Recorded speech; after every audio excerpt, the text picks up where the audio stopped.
Assalamualaikum warahmatullahi wabarakatuh. Alhamdulillahirabbil alamin. Wassalatu wassalamu ala asrafil anbiya'i wal mursalin wa ala alihi washabbihi ajma'in, amma ba'du. Puji syukur kita panjatkan kehadirat Allah Subhanahu wa taala atas berkat rahmat dan karunia-Nya lah, sehingga pada kesempatan hari ini saya masih diberi kesempatan untuk membawakan sebuah materi tentang fonetik dan fonemik, di mana fonetik dan fonemik ini adalah bagian dari pembelajaran linguistik. Dan tak lupa pula kita kirimkan salam serta salawat kepada baginda Rasulullah Sallallahu Alaihi Wasallam, Nabi yang diutus oleh Allah Subhanahu Wa Taala sebagai pembawa obor penerangan untuk umat manusia. Dan tak lupa pula saya ucapkan hormat dan terima kasih kepada dosen mata kuliah linguistik, yaitu Ibu Husna SPD MPD, yang memberikan kesempatan kepada saya untuk membawakan materi fonetik dan fonemik di pembelajaran linguistik ini. Saya ucapkan banyak terima kasih, dan juga perkenalkan, nama saya Putra Nugraha dari kelas PBSDB angkatan 2020. Saya akan menjelaskan materi pertama tentang fonetik. Jadi apa itu fonetik? Fonetik adalah ilmu yang mempelajari produksi bunyi bahasa.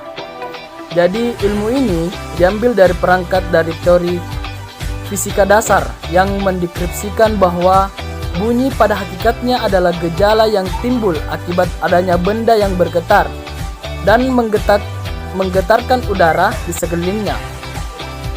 Oleh karena itu, bunyi bahasa juga merupakan bunyi-bunyi bahasa, tentunya diciptakan dari adanya getaran suatu benda yang menyebabkan udara ikut bergetar. Tentunya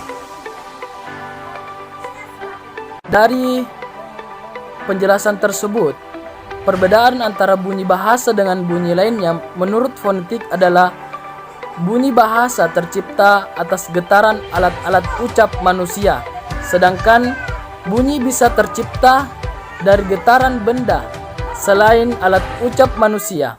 Namun demikian, pada dasarnya deskripsi bunyi bahasa fonetik ini masih kurang lengkap, sehingga akan dilengkapi oleh deskripsi bunyi bahasa menurut fonetik. Dalam fonetik, bunyi bahasa dianggap setara dengan bunyi, yaitu sebuah gejala fisika yang dapat diamati proses produksinya.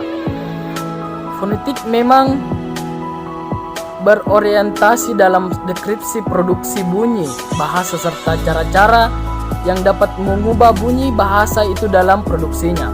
Oleh karena itu, fonetik bertugas mendeskripsikan bunyi-bunyi bahasa yang terdapat di dalam suatu bahasa. Salah satu contoh konkretnya adalah identifikasi bunyi-bunyi kontait dalam vokait dalam suatu bahasa.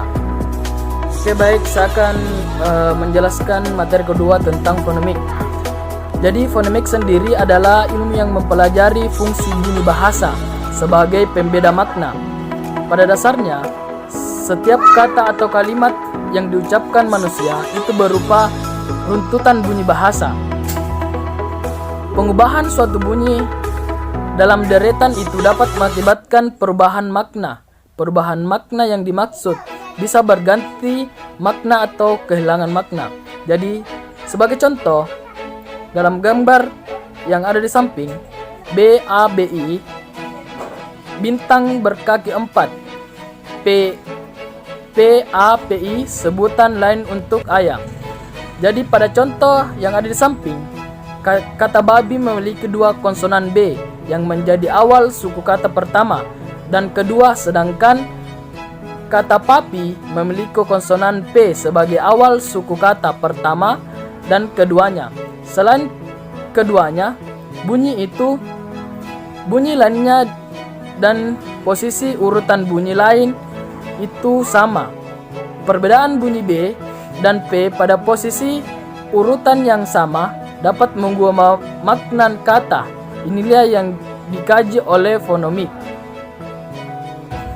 Jadi, untuk mengetahui tentang fonetik dan perbedaan fonemik, ada trik lain untuk mengenali suatu kajian merupakan fonetik dan fonemik, yaitu melalui istilah yang digunakan untuk menyebut bunyi bahasa. Fonetesi, para ahli fonetis cenderung menggunakan istilah fon untuk suatu bunyi bahasa dan nama-nama vokait, kontait, semafokit untuk kategori fon. Untuk fonemik, para ahli menggunakan istilah fonem dan vokal konsonan semavokal. Jadi mungkin sekian materi yang saya dapat sampaikan, kurang lebihnya mohon dimaafkan. Saya kira dengan ucapan alhamdulillahirabbil alamin. Wassalamualaikum warahmatullahi wabarakatuh.